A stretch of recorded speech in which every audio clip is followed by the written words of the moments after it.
कधी? मी कुठेही देवयानी फरांदे यांचं नाव घेतलं नाही, तरीही त्यांनी स्वतःवर ओढवून घेतलं असं सुषमा अंधारे म्हणाल्या. सुषमा अंधारे यांनी आमदार देवयानी फरांदेंवर निशाणा साधला.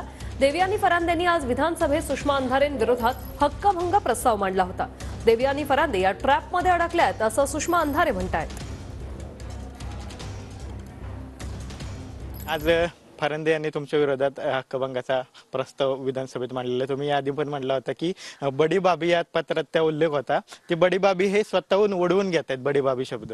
काय तुमचं आता भूमिका त्यांनी हक्कभंगाचा प्रस्ताव मांडला? अहो, तुमच्यावर आरोप केलेत कुणी मुळात?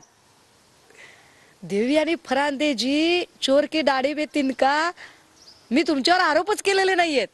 मी तुमचं नावही घेतलेलं नाहीये, चुकून सुद्धा घेतलेलं नाहीये मी तुमचं नाव.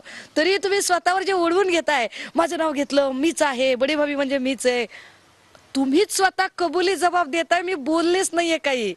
उलट मला असं वाटतंय की सोशल मीडियाने सुरू केलेलं जे काही जहाल आहे त्याच्यात तुम्ही फसलाय. फरांदे ताई, तुम्ही ट्रॅपमध्ये अडकलाय हे जरा समजून घ्या. मी तुमच्यावर आरोप केलेले नाहीत, मी तुमचं कुठेही नाव घेतलेलं नाही.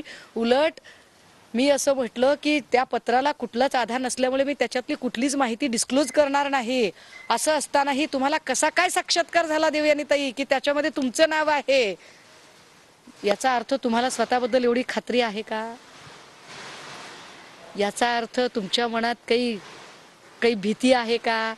असं असेल तर त्याला माझा नाईलाज आहे. तुम्ही स्वतःवर जर ओढवून घेतलं असेल तर माझा खरंच नाईलाज आहे. मी त्याला काय करू शकते? कॅमेरा पर्सन विकीसह विनय जगताप, TV9 मराठी, पुणे.